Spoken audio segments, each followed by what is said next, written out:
The Beast CJ Perez, zalang naman ang kumanada sa crucial time para manalo ang SMB. Magandang araw mga kaperkoy.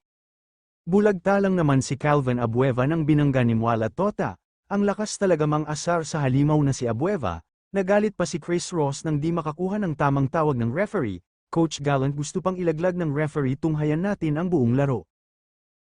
Jump ball sa simula ng laro SMB kontra Magnolia Hotshots na wala si Gio Halalon kasi nagkaka-injury. Sa unang minuto, back-to-back ang tira ni Paul Lee lethal weapon ng Magnolia, kaya lang binawian din sila ni Brondial, Chris Ross at Super Marcia. Nasa attack mode din si Baby Beast na umarangkada nakisali na rin ang big man na si Mwala Totua. Nagkasubukan din sa lakas ang mama na si The Beast at Mwala Tautua. Ito ang unang bulagta ni Calvin Abueva na sinubukan nilang harangan kasapa si Junicio at Mark Barroca, ang tindi ng bakbakangka. Nang makalagpas sa half-court ito namang si Idol, Terence Romeo tumira ng threes sa labas dahil alam niyang naman na nasa loob ang bigman nila. Pagkatapos ng first quarter, tinambakan ng Hotshots ng 14 na puntos. Second quarter, kumanada ng score sina Terence Romeo, Super Marcia nakisali na rin si Jericho Cruz.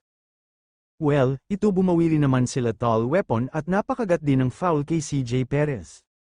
Dito nagalit si Coach Gallant nang di matawagan ng illegal screen si Laput, rumampa pa sa official ng laro natapos ang second quarter lamang peren ng 11 ang koponan ng SMB. Sa sunod na pagkakataon bagsak peren si Chris Ross dahil sa illegal screen ni Laput humarurot din ang opensa ng SMB. Sa larong ito nabagsakan pa ng siko ni Junmar Pajardo ang mukha ni Junicio ang sakit talaga nun. Dito na inuunti-unti na habulin ng hotshot ang SMB. Di madepensahan ni Mo si Sanggalang dito din sumasaya ang mukha ni Coach Victorero. Napapansin natin si The Beast na di na ibinalik sa laro kaya nang aasar na lang sa huli ng third quarter baon pera ng 6 na kalamangan ang SMB. Subalit binawian din sila ng score Rose naman ayaw din magpapahuli.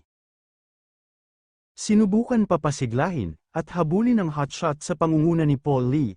Pero SMB di nagpumukol ng mga mahiwagang puntes sina Super Marcia, CJ Perez, andin pa si Pajardo kaya ibinuna naman nila ulit ang koponan ng Magnolia. Sa huli ng laro panalo peren ang San Miguel Verman. Kung sakali nasisiyahan kayo sa munting channel kung ito PWD kayo mag-like, share, comment at subscribe. Maraming salamat po.